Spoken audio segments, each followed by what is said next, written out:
بسم اللہ الرحمن الرحیم الحمد للہ رب العالمین والصلاة والسلام علی اشرف الانبیاء والمرسلین سیدنا و نبینا و مولانا محمد وعلی آلہ وصحبہ اجمعین اما بعد۔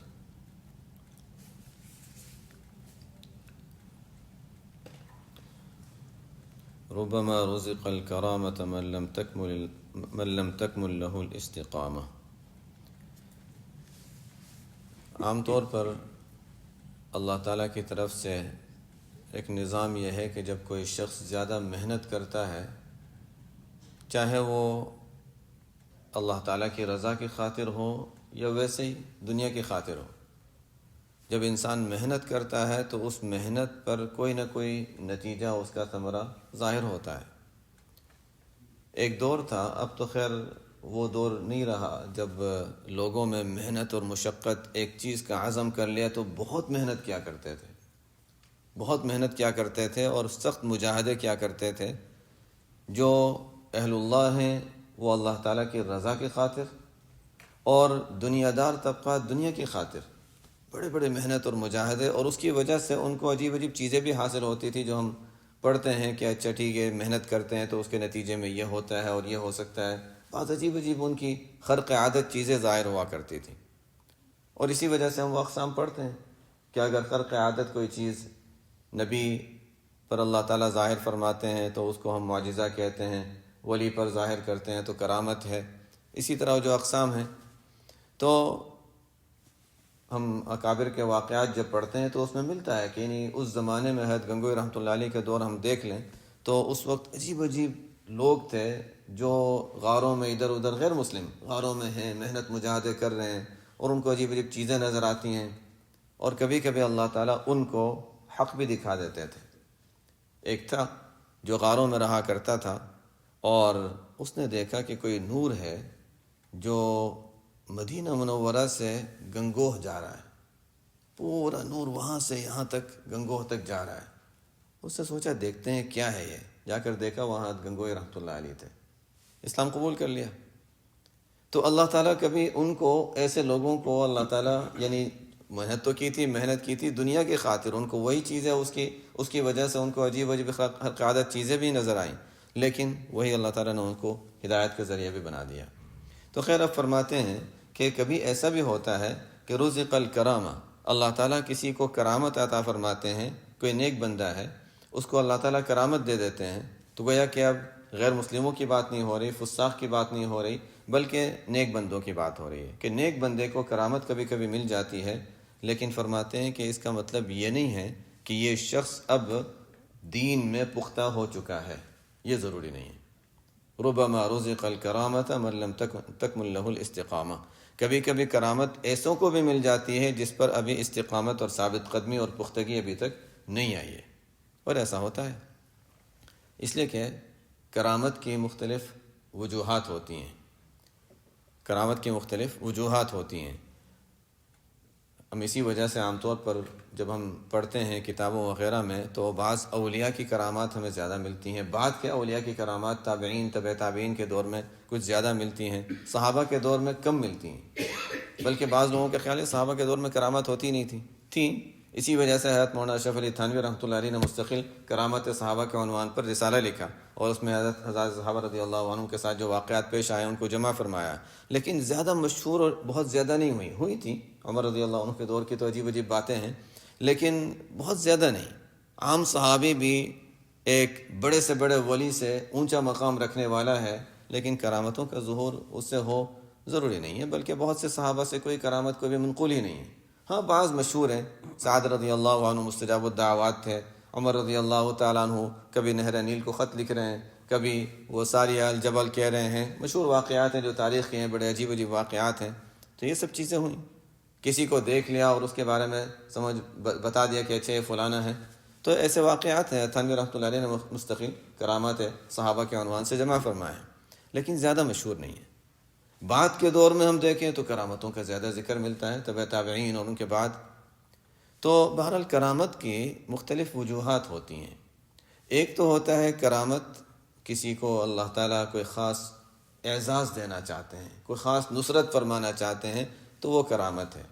عمر رضی اللہ عنہ کا دور ہے اور حضرت ساریہ رضی اللہ تعالیٰ عنہ کسی جگہ جنگ میں تشریف لے گئے ہیں اور دور ہیں، اور عمر رضی اللہ تعالیٰ عنہ مدینہ منورہ میں مسجد نبوی میں خطبہ دے رہے ہیں۔ ان کو نظر آیا کہ ساریہ رضی اللہ عنہ ایک جگہ ہیں، دشمن پیچھے سے حملہ کرنے والا ہے پہاڑ کی طرف سے، تو یہاں سے وہ اعلان کرتے ہیں، لوگ بیٹھے ہوئے ہیں اور باتیں کرتے ہوئے فرماتے ہیں یا ساریہ الجبل یا ساریہ الجبل۔ ان کو نظر آ گیا وہاں کے حالات اور ساریہ رضی اللہ عنہ کو آواز بھی دے دی۔ ان کو آواز بھی آئی کہ عمر رضی اللہ عنہ کی آواز آ رہی ہے، بہرحال دیکھیں تو صحیح پیچھے کیا ہے، دیکھا تو اچھا وہاں پیچھے چلے گئے، وہاں سے دشمن حملہ کرنے والا تھا، اللہ تعالیٰ نے بچا لیا۔ ظاہر ہے کہ یہ صرف کسی کی عجیب بات ظاہر کرنا مقصد نہیں، بلکہ ایک بہت بڑا اعزاز اور بہت بڑی مدد تھی کہ ایک نصرت ہو گئی اور فتح حاصل ہو گئی۔ تو کبھی کبھی کرامت تو اس طرح ہوتی ہے کہ اللہ تعالیٰ کی طرف سے ایک اعزاز بھی ظاہر ہوتا ہے اور پھر ایک خاص فتح یا نصرت وغیرہ کے اس کے ذریعے سے اسباب بھی پیدا ہوتے ہیں۔ کبھی کرامت ایسی ہوتی ہے کہ جس کے ذریعے سے انسان کا دل لگ جاتا ہے کسی چیز میں۔ ایک شخص ایک محنت کر رہا ہے تو اللہ تعالیٰ کی طرف سے کچھ اچھا ٹھیک ہے، تھوڑی سی تسلی ہو جاتی ہے کہ ہاں ٹھیک ہے کہ اچھا ٹھیک ہے میری محنت کے کچھ نہ کچھ نتیجے ظاہر ہو رہے ہیں، حالانکہ اصل نتیجہ تو آخرت کے لیے ہے، اصل نتیجہ تو اللہ تعالیٰ کی رضا ہے، لیکن تھوڑا سا اور تسلی ہو جاتی ہے کہ ہاں ٹھیک ہے وہ تو انشاءاللہ ہوگا اور یہ بھی اللہ تعالیٰ کی طرف سے کچھ نصرت اور فتح ہو رہی ہے۔ لیکن صحابہ رضی اللہ عنہ کو اس کی ضرورت نہیں تھی۔ ان کے یہاں تو اتنی ایمان اتنا قوی تھا کہ کچھ بھی کوئی بھی طرح کی راحت ظاہر نہ ہو تو وہ تو بہرحال ثابت قدم تھے، پختہ تھے۔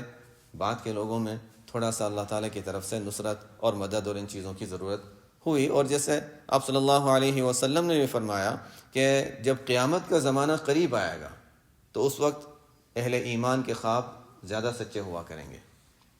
قیامت کا زمانہ قریب آئے گا، اس کی وجہ شراح نے یہ لکھی کہ اس لیے کہ اس وقت چونکہ انبیاء نبی آپ صلی اللہ علیہ وسلم کے دور سے دوری ہوگی اور لوگوں کو پریشانیاں بھی زیادہ ہوں گی، فتنوں کا دور ہوگا، تو اس وقت اور کوئی تو ذریعہ نہیں ہوگا، خواب کے ذریعے سے اللہ تعالیٰ ان کو تسلی اور اطمینان اور بعض واقعات کا علم دے دیا کریں گے۔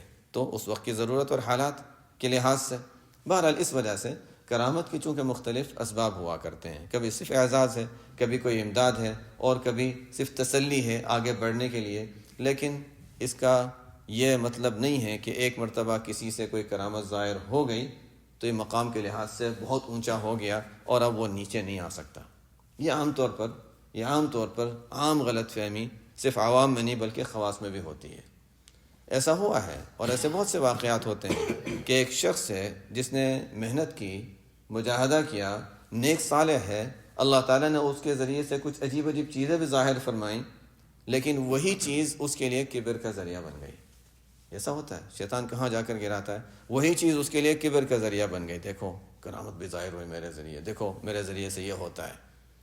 اب کیا ہوا، بس یہی عجب اور کبر جو ہے اس نے ایسا گرایا کہ اب جب انسان وہاں جانے کے بعد جب گرتا ہے تو پھر کوئی اٹھا نہیں سکتا اس کو، اور اس لیے کہ اب اس کا کوئی بڑا نہیں رہا، وہی بڑا تھا، اسی کے ذریعے سے کرامت سے ظاہر ہوئی تھی، اب وہی جب گرا تو اب اس کو کوئی اٹھا نہیں سکتا۔ تو ایسے بھی عجیب واقعات ہوتے ہیں۔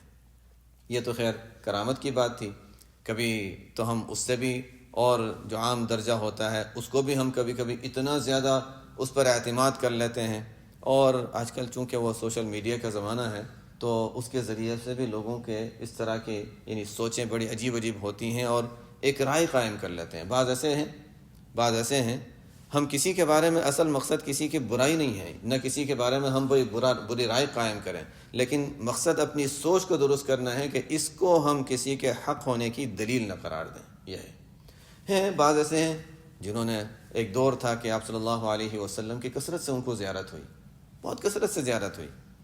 اب بس اس کا مطلب یہ ٹھیک ہے، ایک بہت اچھی بات ہے، بہت بڑا اعزاز ہے، اس میں کوئی شک نہیں ہے، ہم اس کو اس کی کوئی تنقید بھی نہیں کریں گے، لیکن اس کا مطلب لوگ یہ سمجھ لیتے ہیں بس اب ہمیشہ کے لیے ولایت کی مہر اس پر لگ گئی، اب کبھی بھی وہ جو بھی کرے وہ صحیح ہوگا، وہ غلط نہیں ہو سکتا۔ یہ نہیں، ٹھیک ہے ایک دور تھا، اس کے بعد پھر بعد کا دور آیا، کسی گناہ میں مبتلا ہو گیا، وہ جو پہلے والا اعزاز تھا وہ ختم ہو گیا، چاہے وہ عجب اور کبر آ گیا، چاہے کوئی ظاہری گناہ آ گئے، پہلے والا جو آپ صلی اللہ علیہ وسلم کے ساتھ جو زیارت کا جو اعزاز تھا وہ ختم ہو گیا، بلکہ گرتے گرتے کہاں گر گیا انسان۔ اس میں کوئی تعجب کی بات نہیں ہے، اس وجہ سے کہ اللہ تعالیٰ نے یہی الیوم اکملت لکم دینکم صحابہ کے دور میں یہ سب چیزیں ہمیں دکھا دی ہیں. اور ہمیں یہ بھی واقعات ملتے ہیں کہ بعض ایسے تھے جو آپ صلی اللہ علیہ وسلم کے پاس آئے، صحابی بنے، خواب میں صرف نہیں، آپ صلی اللہ علیہ وسلم کی خدمت میں حاضر ہوئے، صحابی بنے، صحابی بننے کے بعد پھر دوبارہ گئے اور کفار کے ساتھ مل گئے. ایسے بھی تو واقعات ہیں. تو ایک شخص اگر زندگی میں صحابیت کا شرف حاصل کر سکتا ہے اور پھر ارتداد اختیار کر سکتا ہے، مرتد ہو سکتا ہے، تو ایک شخص آپ صلی اللہ علیہ وسلم کی خواب میں زیارت کرنے کے بعد کیوں پیچھے نہیں ہٹ سکتا اور پیچھے نہیں گر سکتا؟ میں اس لیے کہہ رہا ہوں، صرف میں اس لیے کہہ رہا ہوں کہ ہم اپنی سوچ کو درست کریں کہ کسی کے بارے میں کوئی رائے قائم کرنے کے لیے اس کا پرانا ماضی یہ نہ دیکھیں کہ کتنا برا تھا تو برا ہی ہوگا اور بہت اچھا تھا تو ابھی بھی اچھا ہی ہوگا. ماضی کی بنیاد پر کوئی مستقل کوئی رائے قائم نہیں کی جا سکتی ہے. فضیل ابن عیاض رحمۃ اللہ علیہ انبیاء میں بہت اونچا مقام رکھتے ہیں. ان کی پرانی تاریخ دیکھو تو وہ ڈاکو تھے. ابو ذر غفاری رضی اللہ تعالیٰ عنہ صحابہ میں ایک خاص مقام رکھتے ہیں. ان کی پرانی تاریخ دیکھو تو وہ ڈاکو تھے، چوری کیا کرتے تھے، لوگوں سے لوٹ لیا کرتے تھے. پرانی تاریخ کی بنیاد پر کوئی برا نہیں بن جاتا، اور پرانی تاریخ کی بنیاد پر کوئی اچھا ہمیشہ کے لیے اس پر اچھا اور ولی ہونے کی مہر نہیں لگ جاتی، بلکہ دیکھا جائے گا کہ اب اس کے کیا حالات ہیں. پہلے جو ہو گیا ٹھیک ہے، لیکن اب کیا حالات ہیں. صحابی یعنی کہ اچھا ایک مرتبہ آ گیا آپ صلی اللہ علیہ وسلم کے پاس اور صحابی بن گیا، اخیر میں کہیں مرتد تو نہیں ہو گیا تھا، یہ بھی دیکھا. ہاں اگر ایمان پر وفات ہوئی ہے تو پھر صحابی ہی رہے گا. صحابیت پر تو چونکہ الصحابہ کلہم عدول، وہ تو اجماعی مسئلہ ہے، پھر ہم ان پر کوئی کلام نہیں کریں گے. لیکن اگر اسلام سے نکل گیا تو صحابی، ظاہر ہے کہ وہ صحابی بھی اسلام سے. ایسے واقعات اللہ تعالیٰ نے اسی لیے دکھائے تاکہ آئندہ لوگ اس چیز کو سمجھ جائیں کہ کہیں اس میں غلط فہمی میں مبتلا نہ ہو جائیں. تو بس ماضی کی بنیاد پر اور گزشتہ زندگی کی بنیاد پر کوئی حتمی رائے کہ اس کو بدل نہیں سکتی، ایسا نہیں ہو سکتا ہے. یہ فرماتے ہیں ربما رزق الکرامہ. اور بعض لوگ تو ایسے وظائف کرتے ہیں جس سے اس لیے کہ عجیب چیزیں ہوتی ہیں. آج کل سب سے بڑی چیز یہ ہے کہ انسان یہ دیکھے کہ اچھا کتنے لوگ اس کے ساتھ جوڑتے ہیں. آج کل کہ نا بڑا مجمع، بڑا، جیسے کہ میں نے بتایا تھا مفتی محمود صاحب رحمۃ اللہ علیہ کا جو مزاج تھا بالکل اس کے خلاف. یہی تو چیز ہے جو فتنہ انسان کے لیے، کہ حب جاہ، حب مال. تو بڑے بڑے مجمع ساتھ ہوں اور بڑے بڑے ان کے ماننے والے لوگ ہوں اور یہ سب چیزیں، اس کے لیے لوگ بڑے بڑے وظائف بھی کرتے ہیں. یعنی لوگوں نے کچھ چھوڑا نہیں کہ کچھ بھی کسی طریقے سے جو کچھ حاصل ہو جائے. بڑے بڑے وظیفے ہوتے ہیں، بتا بھی سکتا ہوں کچھ وظیفے، بہرحال کچھ وظیفے ہوتے ہیں جو کر لیں تو لوگ بس تابع بننے شروع ہو جاتے ہیں اور لوگ کرتے ہیں. لوگ دیکھتے کتنے مقبول شخصیت ہے، لوگ دیکھتے ہیں دیکھو کتنی مقبول شخصیت ہے، لوگ کیسے. لیکن اعمال دیکھو، اصل چیز دیکھنے کی جو چیز ہے وہ اعمال دیکھو. حضرت گنگوئی رحمۃ اللہ علیہ کی خدمت میں ایک شخص آئے. اس زمانے میں تو بڑوں کا زمانہ تھا اور حضرت گنگوئی کی خدمت میں آئے. مختلف بزرگوں کے پاس گئے تھے، وہاں آئے، چند دن ٹھہرے، اطمینان نہیں ہوا. تو کہ یہاں آیا، لیکن میں جو سوچ کر آیا تھا اور جو میں نے دیکھا تھا کہ یعنی جو میں نے سنا تھا کہ یعنی اتنی بڑی شخصیت ہے، ایسی تو کوئی چیز دیکھی نہیں، کوئی خاص. خیر بیچاروں نے کچھ دیکھا ہی نہیں ہوگا. پوچھا کہ کیا؟ کہا کہ یعنی حضرت گنگوئی رحمۃ اللہ علیہ کے سامنے بات آئی. بہرحال بات تو صحیح تھی، ان حضرات نے کبھی اپنے آپ کو ایسا سمجھا بھی نہیں تھا. فرمایا بس یہ بتاؤ کہ خلاف سنت کوئی عمل پایا یا نہیں پایا؟ کہ نہیں وہ تو نہیں دیکھا میں نے. اصل تو چیز یہ عمل کرنے کی چیز ہے، باقی چیزیں تو دور کی ہیں. اصل چیز یہ دیکھو کہ اچھا میرے بارے میں کوئی یہ دیکھے. حضرت گنگوئی کا یہ ارشاد ہوا کرتا تھا، میرا کوئی عمل ہو جو خلاف سنت نظر آئے تو مجھے فوراً مجھ سے مواخذہ کرو. حضرت سید احمد شہید رحمۃ اللہ علیہ، ان کے مرید تھے حضرت مولانا اسماعیل شہید رحمۃ اللہ علیہ، غالباً شاہ اسماعیل شہید رحمۃ اللہ علیہ. تو ان سے کہا تھا کہ اگر کوئی کام، یا مولانا عبدالحی صاحب بھی تھے، مولانا عبدالحی صاحب تھے جو بڑے اس زمانے کے جید علماء میں تھے. ان سے کہا تھا دیکھو اگر مجھے کوئی کام خلاف سنت کرتے ہوئے دیکھو تو مجھے فوراً بتا دینا. لیکن انہوں نے کیا کہا؟ مولانا عبدالحی صاحب رحمۃ اللہ علیہ نے، یہ دونوں ساتھ تھے، مولانا عبدالحی صاحب اور مولانا اسماعیل شہید رحمۃ اللہ علیہ. تو انہوں نے جواب میں کہا کہ اگر آپ کو خلاف سنت کام کرتے دیکھیں گے تو آپ کے ساتھ رہیں گے کیوں؟ یعنی مطلب یہ ہے کہ آپ کا کوئی کام خلاف سنت ہے نہیں، اور آپ خلاف سنت کام اگر کریں گے تو ہمیں یعنی کہنے کا یہ ہو ہی نہیں سکتا کہ آپ خلاف سنت کام کریں اور پھر ہم آپ کے ماتحت ہو کر رہیں. یہ ان حضرات کا یعنی ایک علو مقام تھا، اور انہوں نے اپنے بڑوں کو جو دیکھا تھا کہ کتنا مضبوط تھے اتباع سنت میں۔ ایک دو مرتبہ ایسا ہوا کہ حضرت سید احمد شہید رحمۃ اللہ علیہ وہ نماز کے لیے، نماز شروع ہونے کے بالکل قریب پہنچے، یعنی یا نماز شروع ہو چکی تھی اس وقت پہنچے، تکبیر اولیٰ جو تھی بالکل یا تو تکبیر اولیٰ چھوٹنے والی تھی یا چھوٹ گئی تھی، بس وہ شروع وقت، رکعت نہیں گئی، کچھ بھی نہیں ہوا۔ ایک دن تو دیکھ لیا انہوں نے، ٹھیک ہے، دوسرے دن پھر نماز شروع ہو گئی، پھر تشریف لائے، فرمایا کہ چونکہ سید احمد شہید رحمۃ اللہ علیہ کا نکاح نہیں ہوا تھا اور اس عمر میں انہوں نے بڑی عمر میں جا کر نکاح کیا، اور 2 دن آنے میں دیر ہو گئی ان کو نماز کے لیے، جو بھی وجہ ہوئی ہوگی۔ تو حضرت مولانا عبدالحی صاحب رحمۃ اللہ علیہ غالباً انہوں نے فرمایا کہ یعنی چونکہ مزاج میں تیزی بھی تھی، تو اس طرح کے الفاظ بعضوں نے نقل کیے ہیں کہ حضرت شادی کی عشرت ہوگی یا خدا کی عبادت ہوگی، آپ تو نکاح ہو گیا تو اب اس کی وجہ سے آپ نماز میں آنے میں آپ کو دیر ہو جاتی ہے، تو اب اس میں آپ لگیں گے یا آپ عبادت میں بھی لگیں گے؟ حالانکہ کوئی کسی چیز میں کوئی کمی نہیں تھی، بس تھوڑی سی تاخیر 1-2 مرتبہ محسوس کی۔ حضرت سید احمد شہید رحمۃ اللہ علیہ نے ان کا شکریہ ادا کیا، خوش ہوئے اس پر کہ ہاں ٹھیک ہے، مجھے کوئی تنبیہ کرنے والا ہے۔ اور یہ صحابہ کے دور سے یہی چلا ہے۔ عمر رضی اللہ تعالیٰ عنہ نے بھی اپنے ماتحتوں کو یہی تعلیم دی تھی کہ دیکھو مجھ سے کوئی غلطی ہو تو فوراً مجھے بتا دیا کرو۔ حالانکہ ان کا بڑا رعب ہوا کرتا تھا۔ ایک مرتبہ خطبہ دے رہے ہیں، خطبہ دیتے ہوئے ایک بات فرمائی، اسمعوا، واقعہ ہے، تاریخی واقعہ، بعضوں نے کہا کہ صحیح نہیں ہے، ہو سکتا ہے صحیح ہو نہ ہو، بہرحال واقعات ملتے ہیں، اور ان کی شان سے بعید بھی نہیں تھا کہ ایسا واقعہ ہوا ہو، لیکن تاریخی لحاظ سے بعضوں نے فرمایا کہ نہیں، شاید سند اس کی صحیح نہیں۔ تو خیر خطبہ دے رہے تھے، فرمایا اسمعوا، ایک بات سنو۔ ایک شخص کھڑے ہو گئے، نہیں ہم نہیں سنیں گے۔ کیا بات ہے؟ کہا کہ آپ مال غنیمت میں جو کپڑے تقسیم ہوئے تھے سب کو ایک ایک ملے ہیں، آپ کے اوپر 2 کپڑے ہیں۔ ہاں بات تو صحیح ہے، اشکال تھا اس سے کہ سب کو جو کپڑا ملا ہے، عمر رضی اللہ عنہ اس وقت 2 کپڑے اوڑے ہوئے تھے، باقیوں کو ایک ایک کپڑا ملا تھا۔ میں پہلے اس کی وضاحت ہونی چاہیے۔ میں میرے بیٹے ابن عمر کو میں نے دیا تھا، انہوں نے مجھے استعمال کے لیے دیا، میرے پاس اور کوئی کپڑا نہیں تھا، تو انہوں نے اپنا کپڑا مجھے استعمال کے لیے، ایک میرے حصے میں آیا تھا، وہ ایک میرے بیٹے کا ہے، وہ اس نے مجھے استعمال کے لیے دیا ہوا ہے۔ ٹھیک ہے، اب آپ کی بات سنیں گے۔ بہرحال یہ واقعہ ہے، لیکن اس طرح کے واقعات ان کے دور میں ہوتے رہے ہیں، اور انہوں نے کھلی اجازت دی تھی کہ مجھ سے کوئی غلطی ہو تو بتا دیا کرو۔ بہرحال فرماتے ہیں کہ کرامت دیکھ کر انسان کسی کا معتقد نہ بن جائے۔ ایک بزرگ تھے، اور واقعی بزرگ تھے، اللہ والے تھے، اور ان کی اہلیہ جو تھیں وہ ان کی بزرگی نہیں مانتی تھیں۔ واقعہ مشہور ہے، حضرت کون تھے پاکستان میں، حضرت مولانا تھانوی جو تھے، مولانا احتشام الحق تھانوی رحمۃ اللہ علیہ، حضرت مولانا احتشام الحق تھانوی رحمۃ اللہ علیہ جو تھے پاکستان والے، تو بڑے مقرر بھی تھے اور بڑے ان کے اچھے بیانات ہوا کرتے تھے۔ ان کے بیان میں سنا تھا طالب علم کے دور میں، تو انہوں نے فرمایا کہ ایک بزرگ تھے اور ان کی بیوی ان کو مانتی نہیں تھی کہ یہ بزرگ ہیں۔ تو ایک مرتبہ، وہ پرانے دور کی بات ہے، تو ایک مرتبہ وہ ان کی بیوی نے دیکھا کہ کوئی بزرگ ہوا میں اڑ رہے ہیں۔ جب یہ گھر آئے ان کے شوہر، کہا کہ ہاں بزرگ، آپ اپنے آپ کو بزرگ کہتے ہیں، وہ میں نے آج بزرگ کو دیکھا ہوا میں اڑ کے جا رہے تھے۔ کہا تم نے دیکھا؟ کہا کہ ہاں میں نے دیکھا تھا، وہ بزرگ تھے اور ہوا میں اڑ رہے تھے، آپ اسی خامخواہ کی دعویٰ کرتے ہیں، آپ اڑ کے دکھائیں۔ کہا وہ میں ہی تو تھا۔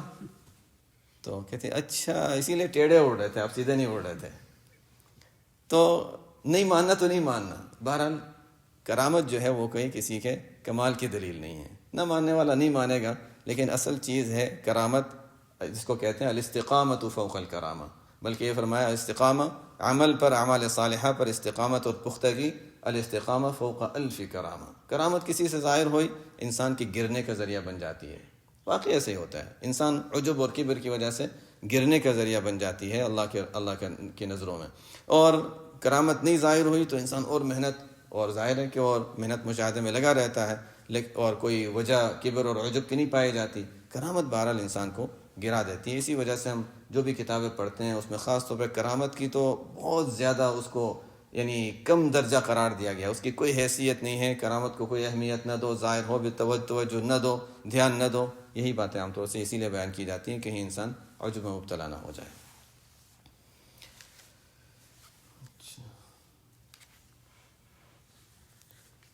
فرماتے ہیں کل کلام یبرز وعلیہ کسوۃ القلب الذی منہ برز۔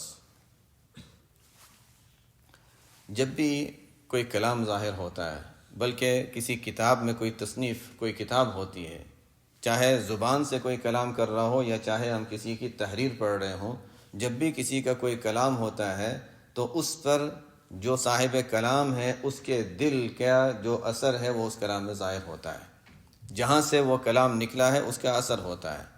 کلام اللہ ابھی بھی ہم پڑھتے ہیں، ہمیں نظر نہیں آتا لیکن اس کا ایک نور ہے۔ احادیث رسول اللہ صلی اللہ علیہ وسلم ہم جب پڑھتے ہیں، صرف اس کو الفاظ ادا کرنا ایک نور ہے۔ اللہ والوں کا کلام اس میں ایک نور ہوتا ہے۔ اسی وجہ سے بعض کتابیں ایسی ہوتی ہیں کہ اس طرح کی کئی کتابیں ملتی ہیں لیکن بعض کتابیں بہت مقبول ہو جاتی ہیں۔ قبولیت اللہ تعالیٰ کی طرف سے بعض کتابیں بہت مقبول ہوتی ہیں اور اس سے فائدہ بھی بہت ہوتا ہے۔ ہمارے بعض اکابر ہیں جن کے عام بیان ہوتا ہے، عام واعظ ہوتا ہے، لیکن ان کے کتابیں طبع بھی ہیں، مطبوعہ ہیں۔ ہمارے حضرت بھی فرمایا کرتے تھے، حضرت مولانا یوسف لدھیانوی شہید رحمۃ اللہ علیہ کے مواعظ کبھی کبھی ہم یہاں تعلیم میں پڑھا کرتے تھے۔ حضرت کبھی فرماتے تھے ان کے بیانوں میں اثر بہت ہوتا ہے۔ وہ یہ ہے کہ جس کا کلام ہے اس کا کلام کا اثر اس کے ابھی تک الفاظ میں، اس کی تحریروں میں ابھی تک پایا جاتا ہے۔ وہ ایک عجیب اللہ تعالیٰ کا نظام ہے۔ فرماتے ہیں ہر کلام کے اندر صاحب کلام کے قلب کا اثر ہوتا ہے۔ ایک بزرگ تھے نابینا، ان اور امی تھے، پڑھے لکھے نہیں تھے۔ ان کے سامنے جب کوئی قرآن کی آیت پڑھتا تھا، حالانکہ وہ حافظ بھی نہیں، کوئی پڑھے لکھے بھی نہیں، کچھ بھی نہیں، کوئی قرآن کی آیت پڑھتا تو بتا دیتے کلام اللہ ہے، کوئی حدیث پڑھتا تو بتا دیتے کلام رسول اللہ صلی اللہ علیہ وسلم، اور کوئی کبھی کبھی کیا کرتے تھے لوگ، کوئی حدیث ہے اور اس کے ساتھ کوئی اور کلام ہے، حدیث بھی ہے اور کوئی اور کلام ملا کر بیان کر دیا۔ ایسی چیزیں تو عام محدثین کو بھی پہچاننا مشکل ہوتا ہے کہ اچھا اس میں کتنا صحیح ہے، تحقیق کرنی پڑتی ہے۔ وہ فرماتے ہیں ہاں بعض ہو بعض ہو، بعض آپ صلی اللہ علیہ وسلم کا کلام ہے اور بعض عام کلام ہے، انسانوں کا کلام ہے، بعض ہو کلام الرسول اور بعض ہو کلام الناس۔ پوچھا گیا کیسے پتہ چلتا ہے؟ فرمایا کلام اللہ کا ایک ایسا نور ہے جو ہر نور سے الگ ہے۔ جب کوئی زبان سے وہ کلام اللہ ادا کرتا ہے، قرآن کی کوئی آیت، تو اس کے ایسا نور نکلتا ہے کہ وہ الگ ہی چیز ہوتی ہے، وہ نور سب سے مختلف ہے۔ کلام رسول اللہ صلی اللہ علیہ وسلم کا نور بالکل مختلف ہے، میں پہچان لیتا ہوں کہ یہ حدیث ہے، اور عام لوگوں کا کلام وہ عام لوگوں کا کلام ہوتا ہے، پھر اس میں بھی شاید درجات ہوتے ہوں گے، لیکن وہ اتنا وہ نہیں، یہ تو ملتا ہے ان کے واقعات میں کہ اس طرح وہ پہچان لیتے تھے کہ کیا قرآن ہے، کیا حدیث ہے اور کیا عام لوگوں کا کلام ہے۔ تو یہ بات ہے کہ ہر کلام میں صاحب کلام کا ایک اثر ہوتا ہے اور اس کے دل کے آثار اس کے کلام میں ظاہر ہوتے ہیں۔ عام طور پر یہ کہتے ہیں نا کہ پڑھ لو، بلکہ ایک حدیث میں بھی ذکر ملتا ہے کہ الکلمۃ الحکمۃ ضالۃ الحکیم، جو حکمت والی بات اور اچھی بات ہے اور علمی بات ہے اور سمجھ کی بات ہے، وہ تو ہر عالم اور ہر دین کا جو طلبگار ہوگا، دین کا علم حاصل کرنا چاہتا ہے، جو حکمت کا طلبگار ہوتا ہے، تو جو بھی شخص ایسا عالم ہوگا اس کے لیے وہ حکمت والی بات اسی کی چیز ہے، جہاں سے ملے لے لینی چاہیے۔ اور ایسا ہی ہے کہ انسان فلانی کتاب لی جو کسی غلط نے لکھی تھی، وہاں سے کوئی اچھی بات مل گئی، وہاں سے کوئی اچھی بات مل گئی، ایسا ہوتا ہے۔ تو بات صحیح ہے کہ الکلمۃ الحکمہ ضالۃ الحکیم فحیث وجدها فهو احق بها، کہ حکمت والی بات تو ایک عالم کی گمشدہ چیز ہے، جہاں سے ملے لے لے، بات صحیح ہے۔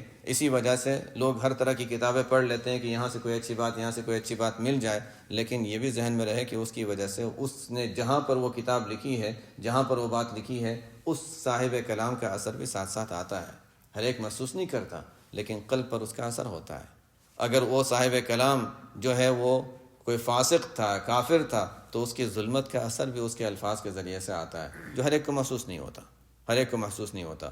جو شخص غیروں کی کتابیں زیادہ پڑھتے ہیں، قلب پہ ظلمت آ جاتی ہے، ظلمت آتے آتے ظاہر پتہ بھی نہیں چلتا انسان کو، اور زیادہ قلب میں ظلمت آ جاتی ہے، نیکیوں سے انسان دور ہونے لگ جاتا ہے۔ اسی وجہ سے جو حضرات ہمارے اکابر حضرات جو مناظرے میں آگے بڑھا کرتے تھے، تو ان کو تو وہ کتابیں پڑھنی پڑتی تھیں تاکہ غیروں کا مسلک ان کی کتابوں سے معلوم کریں۔ اس کے بعد وہ بڑے محنت مجاہدے کیا کرتے تھے تاکہ اس کے اثرات کو دل سے صاف کریں۔ یہ بھی ایک واقعات ہیں، کیونکہ ہم لوگوں کو تو عام محسوس نہیں ہوتا، لیکن جو حضرات محسوس کرتے تھے ان کو پتہ چلتا تھا کہ نہیں کیا اثر ہے ان چیزوں میں۔ فرماتے ہیں نیا عنوان ہے. فرماتے ہیں اذا التبس علیک امران فانظر اثقلهما على النفس فاتبعه فانه لا يثقل عليها الا ما كان حقا. دو کام ہیں، یہ کریں یا یہ کریں. دونوں کام پتہ نہیں کہ یہ کرنا چاہیے یہ کرنا چاہیے، فلانا عمل کریں یا فلانا عمل کریں. تو فرماتے ہیں کہ دو عمل ہوں، دونوں نیک عمل ہیں، دونوں نیک عمل ہیں، تو دو عمل ہیں تو فرماتے ہیں کہ دونوں میں سے اگر منتخب کرنا ہے تو جو مشکل ہو، نفس کے زیادہ خلاف ہو، اس کو قبول کر لو، وہ اختیار کر لیا کرو. اس لیے کہ عام طور پر نفس آرام والی چیز کو پسند کرتا ہے، تو نفس کی بات نہ مانو، اس لیے کہ وہ تو راحت اور آرام کو پسند کرے گا. جو مشقت والی چیز ہے اس کو لو، اس لیے کہ اس میں شاید زیادہ حق ہوگا کہ نفس اس کے، چونکہ اس میں مشقت زیادہ ہے تو اس وجہ سے نفس اس سے دور ہٹ رہا ہے، تو اس کو اختیار کر لو. نفس پر زیادہ دباؤ بھی پڑے گا اور اس کی وجہ سے یعنی زیادہ احتمال ہے کہ اس میں زیادہ فائدہ ہوگا انسان کو اور وہ حق ہوگا، اس لیے کہ نفس جو ہے وہ غلط چیز کی طرف انسان کو مائل کرتا ہے. یہ قاعدہ کلیہ تو نہیں ہے لیکن بہت سی مرتبہ ایسا ہوتا ہے. آگے فرماتے ہیں من علامات اتباع الهوى المسارعة إلى نوافل الخيرات والتكاسل عن القيام بحقوق الواجبات. یہ عام طور پر انسان میں یہ چیز ہوتی ہے. فرماتے ہیں کہ انسان خواہشات کی اتباع کی ایک علامت ہے. انسان جب خواہشات پر عمل کرتا ہے یا شریعت پر، دو چیزیں ہیں، یا خواہشات ہیں یا شریعت ہے، تو انسان اللہ کو راضی کرنے والا عمل کرنا چاہ رہا ہے یا اپنی مرضی والا اور خواہشات والا کرنا چاہ رہا ہے. فرماتے ہیں اس کو پہچان کی ایک صورت ہے. کوئی موقع ایسا آئے گا کہ انسان کو دل چاہ رہا ہے نفل اعمال کرنے کا، لیکن اس کے ذمہ کوئی واجب ہے. نفل عمل کرنے کا دل چاہ رہا ہے، اس کے ذمہ کوئی واجب ہے. واجب کو چلو میں بعد میں کر لوں گا، نفل عمل میں کر لیتا ہوں. فرماتے ہیں کہ واجب اور فرض کو چھوڑ کر نوافل میں لگنا، یہ اس کا مطلب یہ ہے کہ انسان یہ اتباع ہوا، اتباع شریعت نہیں ہے، یہ خواہشات کی اتباع کے پیچھے پڑا ہوا ہے کہ جو دل چاہ رہا ہے وہ کر رہا ہے، جو شریعت کہتی ہے وہ نہیں کر رہا ہے. ایسا ہوتا ہے. انسان کے ذمہ نمازیں ہیں لیکن نوافل پڑھ رہا ہے، اور نماز قضا چلو بعد میں کر لیں گے لیکن نوافل میں پہلے پڑھ لوں. اس کا مطلب یہ ہے کہ دل چاہنے والے کام کو کر رہا ہے، شریعت والے کام کو نہیں کر رہا ہے. پہلے انسان کو فرائض سے فارغ ہونا چاہیے، پھر نوافل کی طرف جانا چاہیے. اسی طرح یہ تو صرف نمازوں کی بات ہوگی. اور کوئی انسان کے ذمے کوئی حق ہے، انسان کے ذمے کوئی حق ہے، کوئی ذمہ داری ہے. تو ویس قرنی رحمۃ اللہ علیہ کا واقعہ مشہور ہے. صحابیت کا شرف وہ حاصل نہیں کر سکے، کیوں؟ اس لیے کہ انہوں نے فرض کو ترجیح دی کہ ان کی والدہ کی خدمت ان کے ذمہ تھی، انہوں نے اس کو ترجیح دی. آپ صلی اللہ علیہ وسلم کی خدمت میں پہنچنے کا کتنا شوق ہوگا ان کو، ولایت کے اس مقام پر ہوتے ہوئے، ہمارے جیسا بھی نہیں، ولایت کے اس مقام پر ہوتے ہوئے ان کو کتنا شوق ہوگا کہ آپ صلی اللہ علیہ وسلم کی ایک مرتبہ زیارت کر لیں کہ صحابیت کا شرف حاصل ہو جائے. لیکن نہیں، والدہ کی خدمت اس کی وجہ سے وہ نہیں جا سکے. بہت دور بھی نہیں تھے لیکن بہرحال نہیں جا سکے، اور آپ صلی اللہ علیہ وسلم کی زندگی میں جا کر صحابیت کے شرف حاصل نہیں کر سکے. یہ ہے اتباع شرع. ورنہ ظاہر ہے کہ صحابیت کے شرف حاصل کر لیتے، لیکن نہیں، اتباع ہوا نہیں تھا، اتباع شرع تھا. تو وہاں ایک واجب تھا ان کے ذمہ، والدہ کی خدمت، اس کو چھوڑ کر نفل عمل کے لیے کہ آپ صلی اللہ علیہ وسلم کی زیارت کریں، حالانکہ بڑی فضیلت والی چیز تھی، اس کو نہیں حاصل کیا. تو من علامات اتباع الہوا، خواہشات کی اتباع کے علامات میں سے یہ بھی ہے کہ انسان نیکیوں کی طرف تو آگے بڑھتا ہے لیکن جو واجبات وغیرہ ہے اس میں سستی اور کوتاہی کرتا ہے. نوافل کا اہتمام بہت زیادہ کر لیا لیکن ظہر سے پہلے کی سنت مؤکدہ چھوڑ دی.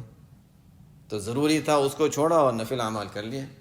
اوابین کا اہتمام ہے یا رات کی تہجد کا اہتمام ہے، نوافل کا اہتمام ہے، لیکن فجر سے پہلے کی سنتیں، ظہر سے پہلے کی سنتیں یا ظہر کے بعد کی سنتیں، یہ کوئی بھی، یا رات کے واجب ہیں، وتر ہیں، وہ کوئی واجب اور ضروری عمل چھوڑ کر نفل اعمال کرنا، اس کا مطلب یہ کہ نفس میں شرارت ہے. اور نفل انسان، اس لیے کہ شیطان انسان کو اصل تو یہ چاہتا ہے کہ نیکیاں نہ کرے، لیکن انسان نہیں مانتا کبھی کہ نہیں میں تو کروں گا.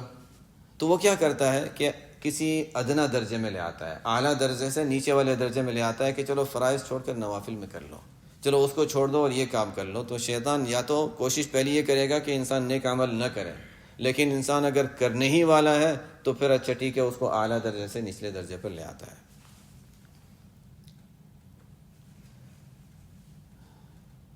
علم قلة نهوض العباد إلى معاملته فأوجب عليهم وجود طاعته فساقهم إليه بسلاسل الإيجاب وعجب ربك من قوم يساقون إلى الجنة بالسلاسل۔ فرماتے ہیں کہ اللہ تعالیٰ، یہ پہلے اس کا تذکرہ آ چکا ہے اور اس کے پہلے ہم نے تذکرہ کر لیا تھا کسی اور بات کے ضمن میں۔ فرماتے ہیں کہ اللہ تعالیٰ کو یہ معلوم ہے کہ بندوں پر اگر کوئی عبادت لازم نہیں کی جائے گی تو وہ نہیں کریں گے۔ جیسے پہلے بھی آئی تھی یہ بات کہ اللہ تعالیٰ نے نماز فرض کیوں فرمائی؟ تاکہ لوگ کریں، اور کریں گے تو اس کے بدلے میں انعام ملے۔ وہی بچے والی بات مثال دی تھی کہ بچہ گھر میں ہے، والدین کہیں نہیں کیوں اس کو مشقت میں ڈالیں، صبح صبح اٹھانا پڑتا ہے، اس کو پڑھنے جانا پڑتا ہے۔ اب وہ صبح صبح پڑھنے جاتا ہے، بس ٹھیک ہے اس کو آرام کرنے دو، مزہ کرنے دو، کھیلنے کا زمانہ ہے۔ وہ 8 سال کا ہو جاتا ہے، 10 سال کا ہو جاتا ہے، 15 سال کا ہو جاتا ہے، نہیں بیچارے کو کیوں مشقت میں ڈالیں؟ تو کیوں مشقت میں ڈالیں؟ وہ 15-20 سال کی عمر کو ہوگا تو دوسرے لوگ تو بڑی آگے پہنچ گئے ہوں گے اور کہاں کہاں پہنچے ہوں گے، اور یہ کہے گا کہ مجھے میرے والدین نے پڑھایا نہیں کہ مجھے کچھ ملتا۔ جب ملنے کا وقت آئے گا تب وہ اپنے والدین کو کہے گا کہ انہوں نے دیکھو دوسروں کے والدین نے ان کو حافظ بنایا، یہ بنایا وہ بنایا، مجھے تو کچھ بھی نہیں آتا۔ اب وہ ظاہر ہے ذمہ داری کس پر ڈالے گا؟ والدین پر، کہ انہوں نے مجھے پڑھنے کے لیے آگے نہیں بھیجا، حالانکہ والدین نے اسی کے راحت کا خیال رکھا تھا۔ تو ظاہر ہے کہ اس کو کوئی سمجھداری کی بات نہیں کہتا کہ والدین بچے کی آرام کو خیال رکھیں اور تربیت کو چھوڑ دیں، تعلیم کو چھوڑ دیں۔ اسی طرح یہ چونکہ اللہ تعالیٰ نے دنیا کے نظام کو اسباب کے ساتھ جوڑا ہے، تو اسی طرح اللہ تعالیٰ نے عبادتیں ہم پر لازم کی تاکہ لازم ہوگا تو یہ کریں گے، ورنہ تو ان کو ویسے اختیار دیں گے تو چھوڑ دیں گے۔ جیسے بچے کو ویسے اختیار دے کے پڑھنا ہے تو پڑھو، ورنہ چھوڑ دو تو وہ سویا رہے گا، کھیلتا رہے گا۔ تو اسی طرح انسان کا بھی حال ہے کہ اگر عبادتیں فرض اور واجب نہ ہوتی تو اچھا ٹھیک ہے چلو، یہ تو اللہ تعالیٰ نے ہم پر احسان کیا کہ عبادتیں لازم کی، پھر ایسے لوگ ہم پر مقرر کر دیے ہمارے بعض مشائخ اور بڑے کہ اچھا وہ ہمیں تنبیہ، دیکھو یہ بھی کرنا ہے، دیکھو ذکر بھی کرنا ہے، دیکھو معمولات کی پابندی کرنی ہے، اچھا بتانا بھی ہے۔ تو انہوں نے ہمیں جوڑ دیا، زبردستی جوڑ دیا اعمال صالحہ کے ساتھ، ماحول نے ہمیں جوڑ دیا، ہمارے بڑوں کی تربیت نے ہمیں جوڑ دیا۔ یہ اللہ تعالیٰ کے احسانات ہیں، ورنہ کیا ہوتا؟ نہ فرض ہوتا، نہ نفل ہوتا، نہ کوئی ہمیں کہنے والا ہوتا، تو کوئی عمل نہ ہوتا، مرنے کے بعد کیا ملتا؟ کچھ بھی نہیں۔ تو یہ اللہ تعالیٰ یہ فرماتے ہیں کہ اللہ تعالیٰ چونکہ جانتے تھے کہ بندے اللہ تعالیٰ کی عبادت میں کوتاہی کریں گے اور وہ نفل اعمال کا اہتمام نہیں کریں گے، تو اس لیے اللہ تعالیٰ نے کچھ عبادتیں لازم کر دیں تاکہ اس پر انعام آخرت میں اللہ تعالیٰ ان کو دیں۔ فساقہم الیہ بسلاسل الایجاب، تو اللہ تعالیٰ گویا زبردستی نمازیں لازم کر کے، عبادتیں لازم کر کے ان کو زبردستی جنت کی طرف کھینچ کر لے جا رہے ہیں۔ آگے فرماتے ہیں، ایک حدیث ہے، آپ صلی اللہ علیہ وسلم نے ارشاد فرمایا، اس حدیث کے کئی معنی ہیں، جنہوں نے پڑھی یہ حدیث وہ جانتے ہیں کہ ایک حدیث ہے، آپ صلی اللہ علیہ وسلم نے فرمایا کہ عجب ربک من قوم یساقون، یہ مفہوم حدیث ہے، قریب قریب اس طرح کے الفاظ ہیں، یساقون الی الجنۃ بالسلاسل، اللہ تعالیٰ خوش ہوتے ہیں، اللہ تعالیٰ خوشی کے نظر سے دیکھتے ہیں ان لوگوں کو جو جنت میں لائے جاتے ہیں زنجیروں میں باندھ کر، زنجیروں میں باندھ کر جنت میں۔ یہی ہم بھی اسی طرح ہیں کہ اللہ تعالیٰ نے فرائض اور واجبات ہم پر کیے تو زبردستی ہمیں جنت کا راستہ دکھا دیا کہ جانا ہی پڑے گا، نماز پڑھنی پڑے گی، نہیں پڑھو گے تو سزا ملے گی، چلو سزا کی طرف سے نماز پڑھ لی تو اچھے جنت میں بھی چلے جاؤ۔ تو گویا کہ یہ بھی ایک طرح کی زنجیریں ہیں اللہ کی طرف سے کہ ہمیں باندھا گیا ہے کہ عبادتیں کرنی پڑیں گی، اور عبادتیں کریں گے تو اچھا ٹھیک ہے اس کے ذریعے سے جنت میں۔ لیکن یہ حدیث کے اور بھی معنی ہیں، شراح نے لکھے ہیں۔ کبھی ایسا ہوتا تھا، جیسے پہلے زمانے میں تو عام بہت سے ایسے واقعات ملتے ہیں کہ کوئی شخص تھا جو اس کو رسیوں میں باندھا گیا، باندھ کر مدینہ منورہ لے گئے، آپ صلی اللہ علیہ وسلم کی خدمت میں پہنچا دیا۔ ثمامہ رضی اللہ عنہ تھے، پکڑے گئے، مسلمان نہیں تھے، پکڑے گئے، ان کو مسجد نبوی کے ستون کے ساتھ باندھ دیا گیا۔ 1 دن ہے، 2 دن ہے، 3 دن ٹھہرے، تیسرے دن فرماتے ہیں کہ آپ صلی اللہ علیہ وسلم نے فرمایا ان کو چھوڑ دو، جانے دو۔ چلے گئے، کیا باہر نکلے، غسل کیا، غسل کر کے آ گئے، اشہد ان لا الہ الا اللہ و اشہد ان محمد رسول اللہ۔ 3 دن تک وہاں دیکھ لیا، زنجیروں میں باندھ کر لائے گئے تھے، اور لائے تو قیدی بنا کر ان کو لایا گیا تھا، لیکن وہی ان کو صحابیت تک پہنچانے کا ذریعہ بنا، گویا زنجیروں میں باندھ کر ان کو جنت میں پہنچایا گیا ہے۔ یہی ہے عجب ربک من قوم یساقون الی الجنۃ بالسلاسل۔ اوجب علیک، اسی طرح کی دوسری بات فرماتے ہیں، اوجب علیک وجود خدمتہ وما اوجب علیک فی الحقیقۃ الا دخول جنتہ، اللہ تعالیٰ نے انسان پر عبادتیں لازم کی ہیں اور اصل کے اعتبار سے صرف جنت میں داخل ہونے کو لازم کیا ہے۔ عبادت اس لیے لازم کی ہے تاکہ اس کے ذریعے سے جنت میں پہنچ جائیں، تو گویا عبادت لازم کر کے جنت میں داخل ہونے کو اللہ تعالیٰ نے لازم کر دیا ہے۔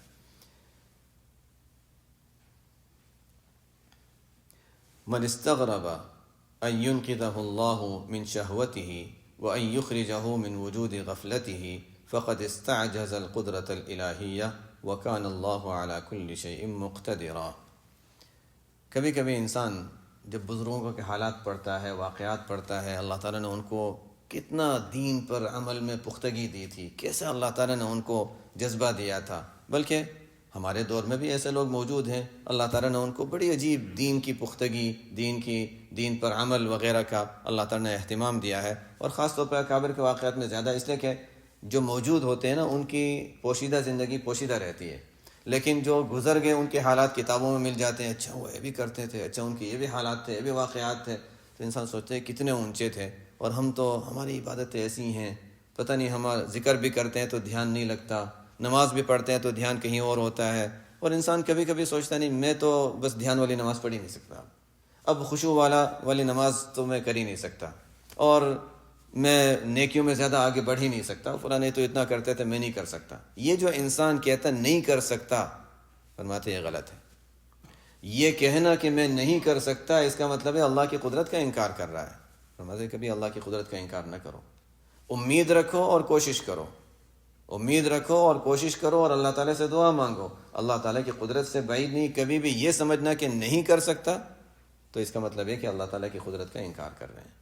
اسی کو فرماتے ہیں من استغرب، جس شخص کو یہ بات عجیب لگے اور مشکل لگے کہ اللہ تعالیٰ اس کو اس کی شہوتوں سے، اس کی خواہشات سے نکالیں گے اور اس کو غفلت والی چیزوں سے نکال دیں گے، تو گویا کہ اللہ تعالیٰ کی قدرت کو اس نے نہیں سمجھا اور اللہ تعالیٰ کو گویا قدرت سے عاجز سمجھا، حالانکہ قرآن میں اللہ تعالیٰ فرماتے ہیں وَكَانَ اللَّهُ عَلَى كُلِّ شَيْءٍ مُقْتَدِرًا، اللہ تعالیٰ تو ہر چیز پر قادر ہے۔ رُبَمَا وَرَدَتِ الظُّلَمُ عَلَيْكَ لِيُعَرِّفَكَ قَدْرَ مَا مَنَّ بِهِ عَلَيْكَ۔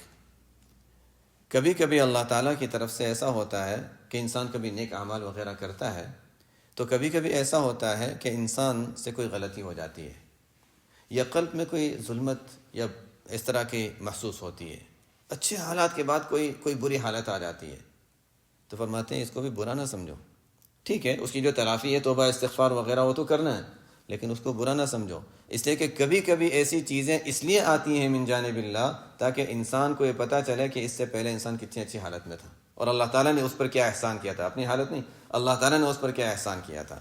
یہ فرماتے ہیں ربما وردت الظلم، کبھی کبھی اندھیرے اور ظلمت اور اس طرح کی چیزیں انسان پر آتی ہیں قلب پر تاکہ اللہ تعالیٰ نے جو احسان کیا تھا اس احسان کو اللہ تعالیٰ یاد دلائے۔ اس کی مثال کہ ہماری صحت اچھی ہے الحمدللہ، کوئی بیماری نہیں ہے، کبھی کوئی بخار ہو جاتا ہے تو انسان کو احساس ہوتا ہے اچھا میں جب بخار نہیں تھا کتنی اچھی حالت میں تھا۔ کسی کو ابھی سر میں درد ہو جائے تو پتہ چلے گا سر میں درد نہ ہونے میں کتنی راحت تھی، کتنی عافیت، کتنا آرام تھا۔ جب تکلیف ہوتی ہے نا تو انسان کو راحت کا احساس ہوتا ہے۔ اسی طرح ہم ابھی جس اچھی حالت میں ہیں، جو بھی اللہ تعالیٰ نے ہم پر کرم کیا ہے اعمال صالحہ وغیرہ کے ذریعے سے، کبھی ایک دن کے لیے یہ رک جائے تو ہمیں احساس ہوگا کہ اللہ تعالیٰ نے کتنی نعمت میں ہمیں رکھا ہے کہ نیکیوں کی توفیق دی، اعمال صالحہ کی توفیق دی۔ ایک دن توفیق سلب ہو جائے تو انسان کہاں سے کہاں مشکلات میں اور بے چینی میں چلا جاتا ہے۔ تو یہ اسی لیے ہوتا ہے ربما وردت الظلم، کبھی کبھی اس طرح کی برائیاں اور ظلمت وغیرہ انسان پر آتی ہیں تاکہ اللہ کے احسانات کو انسان یاد کرے کہ اللہ تعالیٰ نے توفیق دی تھی اور کتنا بڑا احسان تھا۔ اسی کو آگے فرماتے ہیں من لم يعرف قدر النعم بوجدانها، کہ جو شخص اللہ تعالیٰ کی نعمتوں کو جب موجود ہوتی ہیں نہیں پہچان سکتا تو عرفها بوجود فقدانها، تو اس کو پہچان لیتا جب وہ نہیں ہوتی۔ تو اللہ تعالیٰ کبھی کبھی اپنی نعمتیں یاد دلانے کے لیے کوئی نعمت تھوڑی سی سلب کر لیتے ہیں، تھوڑی سی سلب کر لیتے ہیں تاکہ انسان کو یاد رہے کہ نعمت کتنی بڑی چیز تھی۔